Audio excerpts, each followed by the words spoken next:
Good day mga idol! Panibagong araw na naman, no? Ito ang gagawin natin ngayon. Tatakpan natin tong ano, no? Pagdan natin. Yan, no? Pero bago natin takpan, maglagay tayo ng support na angle bar dito. Flat yan. Para may supporting step. Hindi matupi o ano yung plywood. Masira. Kasi initially, ang plano natin dito noon, kaya walang angle bar dito, yung 2x10 na kahoy, ganyan sana yan, no? May konting nosing sana, ganda sana. Kaya lang ang hirap maghanap ng kahoy, no? Tsaka mahal. Kaya naisip ko plywood na lang. Marami namang gumagawa ng plywood maganda rin tignan, lalo pag nalagyan ng SPC o kaya yung vinyl na tiles. Ang ganda nun, idol. Yan, tatakpan natin to plywood dito. Susundan natin yung step niyan, ganyan. Dito sa likod, mga hindi muna siguro tatakpan kasi may plano tayo dyan. Ayan, oh. Sa ngayon, magtatabas muna tayo ng angle bar. I-welding natin dito pag ganun. Lahat yan, bawat hakbang. Ayos. Tara, simulan na natin.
mga idol. Nilagay ko na to, no? Yan, no? Tibay na. Bali, magpoposte pa tayo dito sa ano, bawat ano, dalawang hakbang. Yan, isa dyan, tapos isa doon. Sakto na hati sa tatlo para may design. Bali, lunch time na mga idol, no?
Yan mga idol, oh.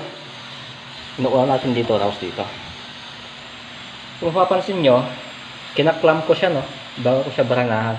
Kasi pag di mo clamp yan, pag nakapasok na yung black screw sa plywood, syempre hirap niyang butasin to.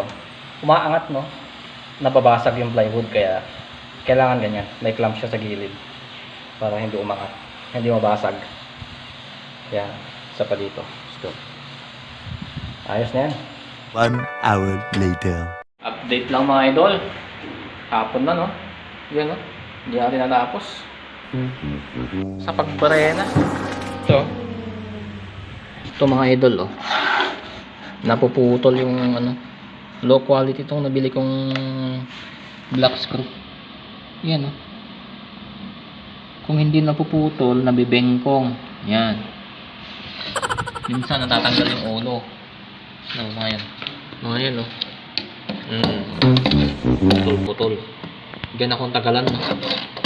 Hindi ko na binidyo kasi medyo nanggigigil ako eh. Yan. Ito yung ginagamit ko. Maliit siya, manipis. Dapat pala yung mas malaki binili. Mas makapal. Yan, ang daming mga butas-butas na napuputol. Ganun. Yan.